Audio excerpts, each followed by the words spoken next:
Jacques Cousteau was born in Saint-André-de-Cubzac, France on June 11, 1910, to Daniel and Elizabeth Cousteau.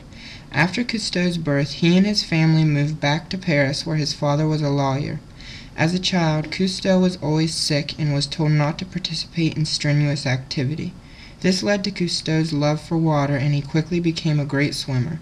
In his early teens, he started to become interested in machines, photography, and films. At an early age, Cousteau built a model marine crane and a battery-operated car. Cousteau also saved up his money and bought a home movie camera.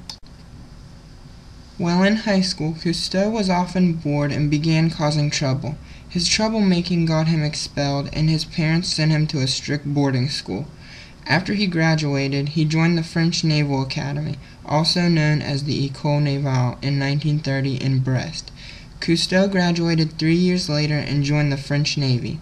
In 1936, he was introduced to underwater goggles that were used by divers. He was so inspired by what he saw under the water that he began designing a device that would allow humans to breathe underwater. Then, in 1937, Cousteau married a woman by the name of Simone Melchior and had 2 sons with her, Jean-Michel and Philippe. Cousteau's plans for the underwater breathing device were quickly halted by World War II, which was from 1939 to 1945. During the war, Cousteau was a gunnery officer and was awarded for his work with the French resistance, which fought against the occupying German army. Finally, in 1943, Cousteau and a French engineer named Émile Gagnon perfected the aqualung. This device allowed a diver to stay underwater for several hours. After the war, Cousteau helped to remove leftover underwater mines from the war. One of the minesweeper boats then became his research ship, the Calypso. Cousteau bought this ship for research and to increase public awareness of undersea investigations.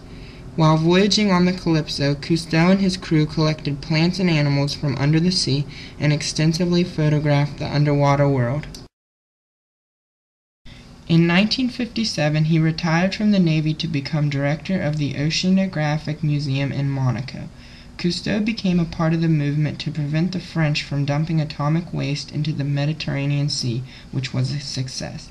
He then addressed the First World Oceanic Congress in 1959.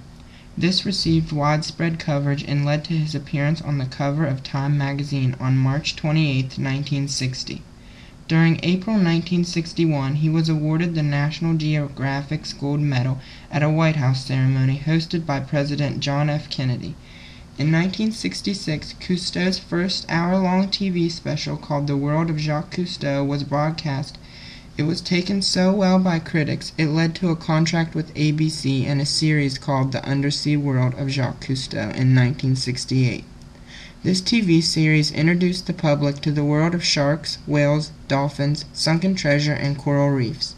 It ran for 8 seasons and starred his sons and sea creatures from around the globe. In order to raise public opinion against pollution, Cousteau founded the Cousteau Society in 1975, which is still an international organization. In honor of his achievements, he received the U.S. Presidential Medal of Freedom in 1985. In 1987, he was inducted into the Television Academy Hall of Fame. Some of his films include The Silent World in 1956 and World Without Sun in 1966. Both films won Academy Awards also for Best Documentary. His books include The Living Sea, 1963, Dolphins, 1975, and Jacques Cousteau, The Ocean World, 1985. In 1988, the National Geographic Society honored him with the Centennial Award, and in 1989, France admitted him membership in its prestigious academy, the French Academy. On January 11, 1996, the Calypso sank in Singapore Harbor. Cousteau died in Paris, France on June 25, 1997, at the age of 87. Cousteau contributed many things to enlighten the public by exposing the irreversible effects of environmental destruction.